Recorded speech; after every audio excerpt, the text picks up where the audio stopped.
Kwanza ni furaha kubwa sana kwangu kwa ndaki kufikisha miaka 50. Miaka 50 sio kitu kidogo. Ya pili, mimi nafurahi sana kwamba ndaki imeendelea kukua. Na nikisema imeendelea kukua ni kama nilivyosema mwanzoni. Sisi tulikuwa intake ya pili tulikuwa 13, lakini sasa hivi tulikuwa kwenye shughuli za bodi tunasikia wanafunzi ambao wanachukuliwa kwenye intake ni zaidi ya 200. Kwa hiyo unaweza ukaimagine kwa kiasi gani.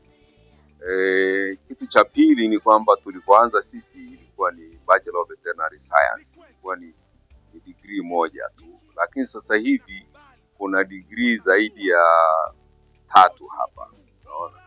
Kwa hiyo na pamoja na diploma. Kwa hiyo naweza nikasema kwamba ndaki imekuwa kwa kiasi kikubwa sana. Ndaki sasa hivi ina wanafunzi zaidi ya 1300 na kitu. Kwa hiyo unaweza kuimagine wakati ule tulikuwa tunazungumzia 13, tunazungumzia kama mimi nilipokuwa hapa ilikuwa ni first year and second year, tulikuwa kama wanafunzi 24 tu. Lakini sasa hivi tunazungumzia first year mpaka fifth year tunazungumzia wanafunzi 1300 na kitu. Kwa hiyo ndaki imekuwa kubwa sana na ni kitu cha kujivunia kwa kweli. Hii ndaki bahati nzuri sana ina fursa ya kukua. Nasema hivyo kwa sababu industry ya mifugo kwa Tanzania ni industry ambayo ina opportunity kubwa sana kukua. Kwa nini? Kwa sababu soko lipo. Industry yoyote inaweza kukua kama soko lipo. Soko lipo, soko la ndani. Hapa tunazungumzia Watanzania karibu tunafika milioni 80 sasa hivi.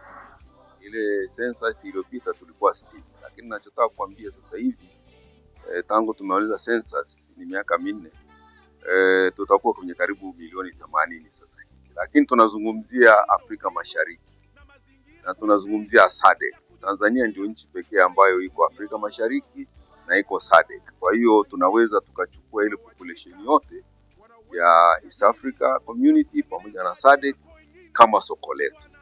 Lakini nje ya hapo kuna nchi ambazo ziko hapo Mashariki ya Kati.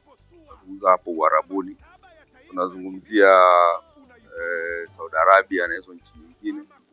Pale wanategemea kuagiza nyama na mazao ya kilimo kutoka Australia. Australia ni mbali sana, sisi tuko karibu.